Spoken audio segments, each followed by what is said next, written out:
Nếu như mà có ai hỏi Mai Phương là khoảnh khắc nào mà bạn cảm thấy câu chuyện mà âm nhạc này nó thực sự bắt đầu, thì đó là cái khoảnh khắc mà Mai Phương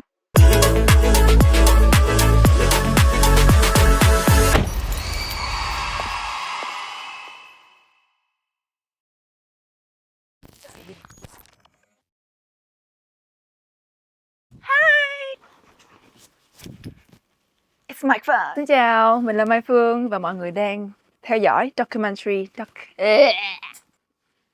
Ok. Xin chào mọi người, mình là Mai Phương và đây là Demo to Debut the Documentary.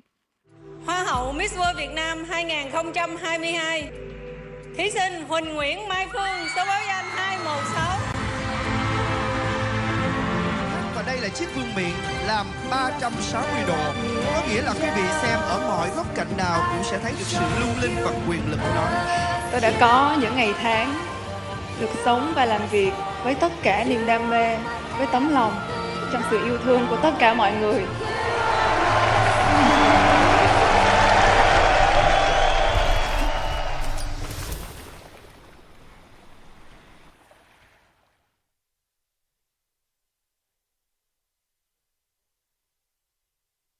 Trong hành trình làm Hoa hậu á, thì Mai Phương cũng đã trải qua rất là nhiều những cung bậc cảm xúc khác nhau. Vui có, buồn có, băn khoăn cũng có và rất là nhiều cái trải nghiệm xung quanh khác cũng giúp cho Mai Phương thấy là cuộc sống này rất là thú vị, muôn màu và bản thân mình cũng hiểu được mình nhiều hơn qua mỗi ngày.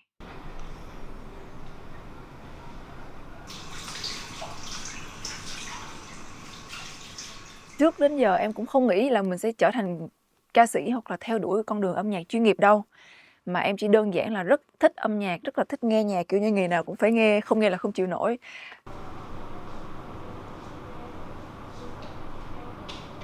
Where's my speaker?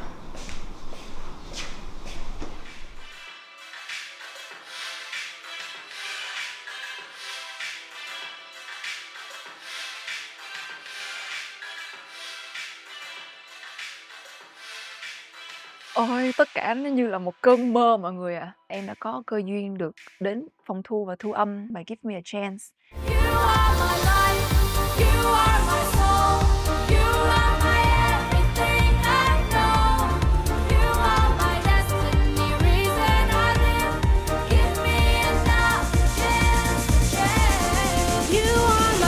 Em cảm thấy là mình sẽ chuyển tiếp qua một cái giai đoạn mới của mình, thì em cũng nghĩ rằng là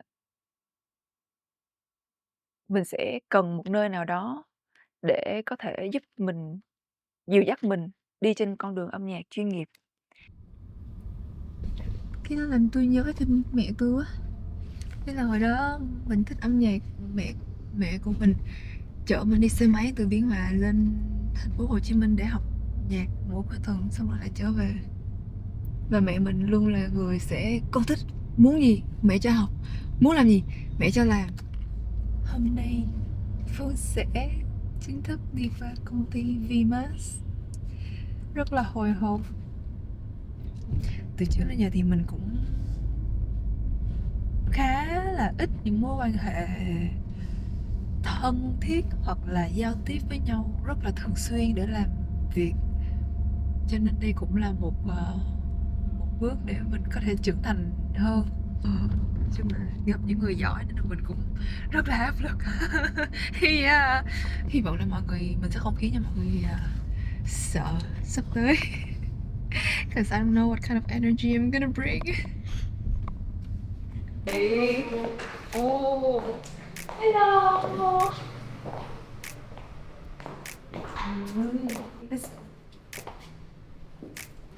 I'm excited.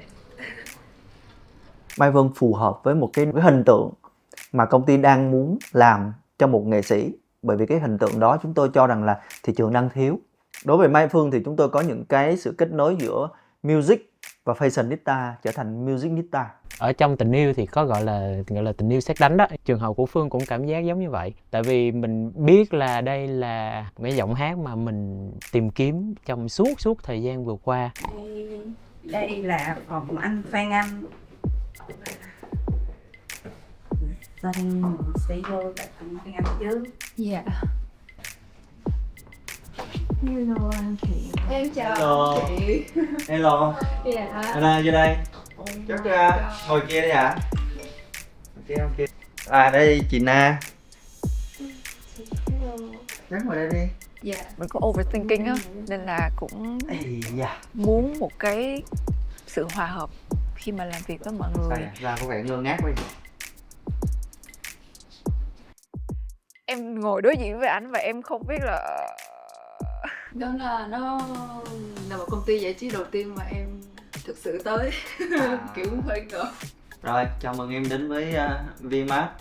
ảnh sẽ suy nghĩ như thế nào, hay là anh đang đang chuẩn bị nói những cái điều gì. Khi mà em đến đây thì em đã bắt đầu ý thức được là em sẽ trở thành một ca sĩ, em quyết tâm trở thành một ca sĩ. Thì trong đầu em đã nghĩ là em sẽ trở thành người như thế nào chứ, em mong muốn gì chưa? I mean, I've always been myself, so ý là em cũng có suy nghĩ trong đầu, nhưng mà em không biết phải nói ra như thế nào. Thì chắc bây giờ có cái môi trường em sẽ hy vọng là mình sẽ có thể hiện được ra trong những cái sản phẩm âm nhạc mình sắp làm. Cái câu em vừa nói á, tức là em always be yourself, thì đối với anh cái đó rất quan trọng. Cái điều quan trọng nhất trong cái thế giới này đó chính là cái màu sắc và cái cá tính. Em có màu sắc, em có cá tính âm nhạc, em có hình ảnh, thì em sẽ khiến cho mọi thứ của em nó đi rất là đúng hướng, và em kiên trì với nó, và khán giả sẽ yêu em bởi vì cái màu sắc đó của em. Tôi thấy Mai Phương là một viên ngọc quý, nhưng mà đối với Mai Phương á, xung quanh cái viên ngọc đó nó phải là khoảng tầm 5-7 gì cái bê tông cốt thép gì đó, để mà vỡ được nó ra thì nó phải rất là nhiều thứ. Ok nhá. Ok. Cảm ơn anh. Hay là bây giờ mình đi mình tham quan, mình làm quen với các bạn đi ha. Đây, hy vọng này em sẽ ở đây. Để xem ba anh Ý đang làm gì ạ? Hello. Em chào các anh. Rất là vui. Lúc đó là trong đầu nhảy ra 800 cái tình huống. Người quen gặp lại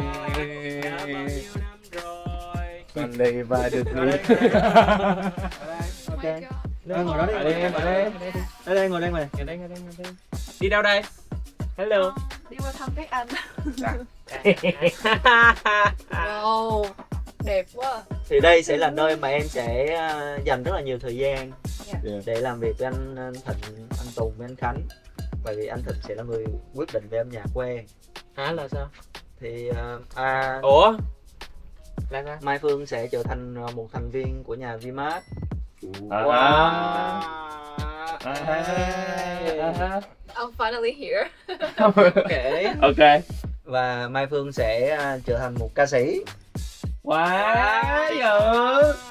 Mai Phương sẽ trở thành một thực tập sinh mới của tụi em. Wow. Hào hứng và rất là muốn làm ngay, rất là muốn training cho Phương ngay lập tức. Đưa cái bắt đầu mình em ơi. Dạ. Thực tập sinh phải test đầu vô chứ. Rồi. Ý là mọi người quá tuyệt vời, xong rồi mọi người còn dễ thương và khiêm tốn nữa. Cái định hướng, cái đào tạo về âm nhạc, rồi tư duy âm nhạc, tất cả mọi thứ thì anh muốn Thịnh với Tùng với Khánh để giúp anh trong chuyện đó, để giúp Phương trong cái thời gian ngắn nhất có thể gọi là chuyển mình để chúng ta có một ca sĩ Mai Phương. Tại vì với những người nghệ sĩ mà họ đã hoạt động rồi, thì ví dụ như mà tụi anh có những cái base để tụi anh nghiên cứu. Còn đây là một trang giấy trắng hoàn toàn không ai biết gì hết Rồi. nên là ok. Tụi em sẽ có tầm 6 tháng. Oh my god. Phương là một người gì này, áp lực nó càng lớn nó sẽ tạo cái động lực để vượt qua rất là nhiều. Cho nên là những cái áp lực đó nó giúp Mai Phương có thêm những cái sức mạnh để làm những cái chuyện đó. Và bên cạnh cô ấy có một cái ekip tuyệt vời, ekip của Dtap, ekip của iNerd. Ôi trời ơi. Em trẻ. Quay lại. Tụi em chỉ có 6 tháng thôi. Nó là một cái thử thách cực đại đối với ba đứa đó, nhưng mà anh nghĩ rằng là với khả năng của ba đứa sẽ làm được. Tự nhiên nó căng thẳng thiệt. Ok, nhưng mà em sẽ phải try thôi. Ok, thôi mình đi nhỉ. Hello mọi người.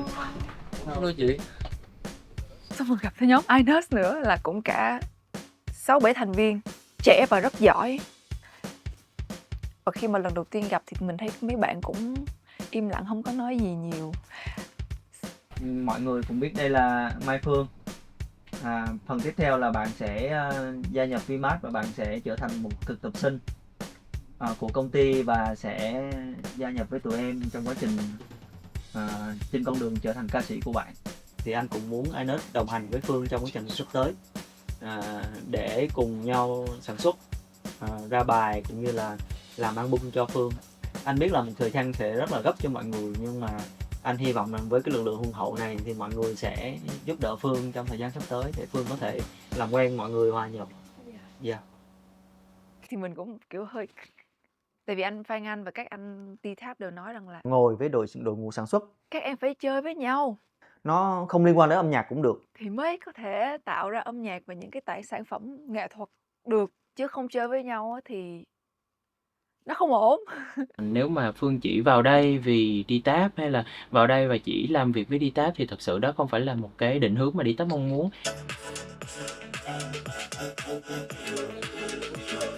U Bin, Thi, Vinh, Văn, first day of making my album. Nó bông mù không? Album. Em với Thi đang tính một cái mà nó gần gũi với em hơn. Thứ nhất là cái tên bài. Em hồi đó chia ra thành 3 cột mốc là hồi đó em là cô giáo để dạy thôi. Xong bây giờ em chuyển qua beauty queen, xong bây giờ em qua âm nhạc. Ok. Như vậy thì anh thấy nó liên hơn. Dạ, Nó liên với cái con người của em luôn á. dạ. Thì đó, hồi đó em là người bình thường thì em đi dạy học thôi, xong rồi em đi thi hoa khô thì em được. Ok. Xong bây giờ em qua âm nhạc. Nếu mà 3 cột mốc sự nghiệp thì anh thấy nó liên. Khoái tiếng đó. Hả? Thì khoái cái tiếng mà Vậy hả? Ok, Là cái em gì đang tính vậy? dùng. Đó là vocal á chị. À. Chắc là biết này em pha cái pha ngầu với lại pha dễ thương á thì nó cũng hợp content. Trộm vế. Content cái khu mà ai mà đọc vô anh là em thích á. Gì? Nhưng mà vẫn là sim lỏ. Gì? Về tiếng Việt cái kiểu chị nó kìm hãm chị một chút.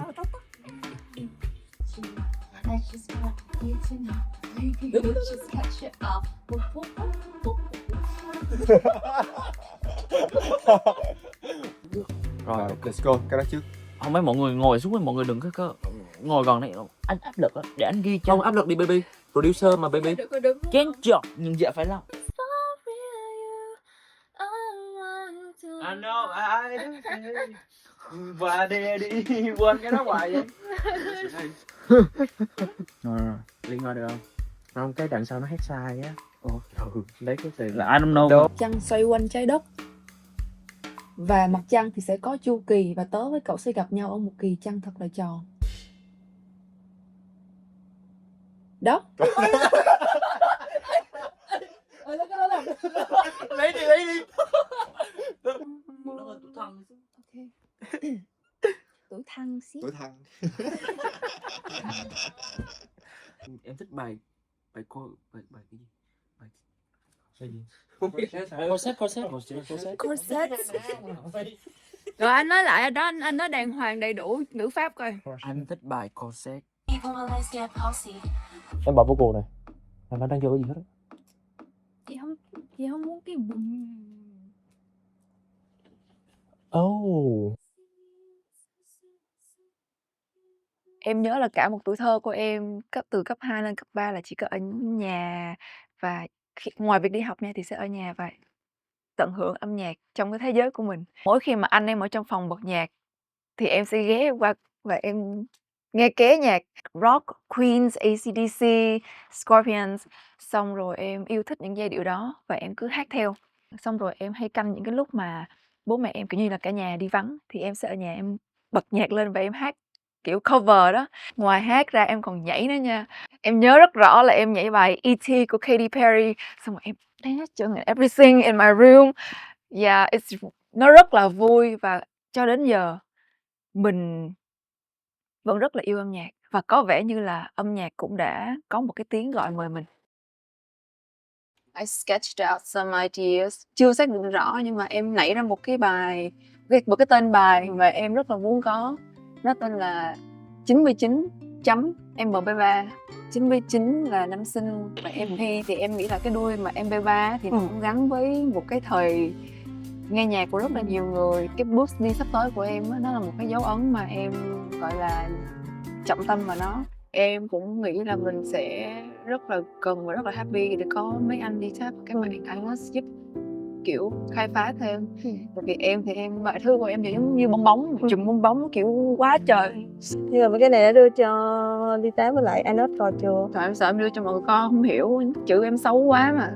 Để ra một cái album á thì sản xuất rồi này kia cho tới từ nhạc cho tới hình ảnh này kia các thứ á thì đâu đó cũng phải mất ít nhất nhanh dữ lắm là chị cũng phải 1 năm.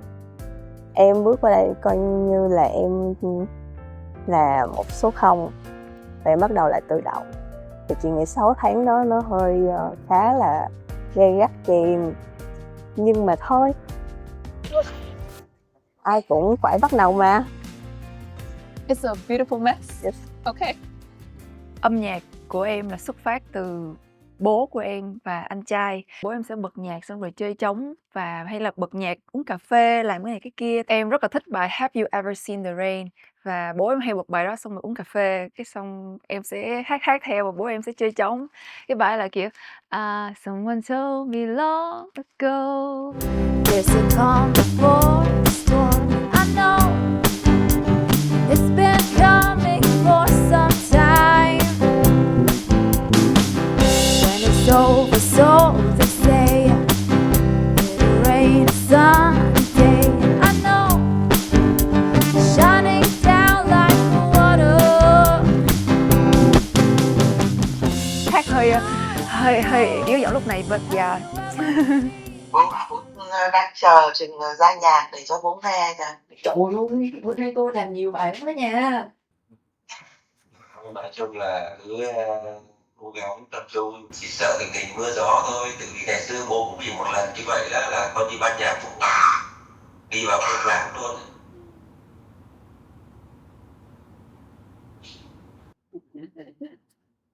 Đặt tên ban nhạc là sao học sạch nhưng mà Sao? Green Desert. Trời sao mẹ ho quá vậy? mẹ ho lắm, mẹ ho quá trời luôn. Cả đêm không ngủ được. Bữa nay bố đi làm bố nghe nhạc nhiều lắm. Đeo tai phone rồi bố nghe. Mà bữa giờ bố nghe bài của ai? Who? Bố nghe mấy cái nhạc xưa của bố không à. Con sẽ cần bố thu âm cái tiếng sáo rồi với con quăng cho bài. Yep. Okay. Birdman. Please take care of your health. Giữ gìn sức khỏe con nha. Yeah, you too, Mom. Thank you. God bless you always. Yes, God bless you too. Bless my soul. Bye.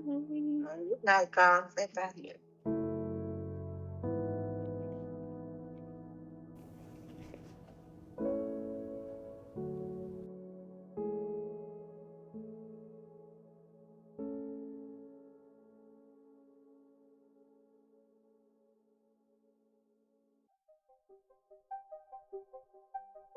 Về chiến lược á, mọi người expect bài đầu có nên hit đình đám hay không?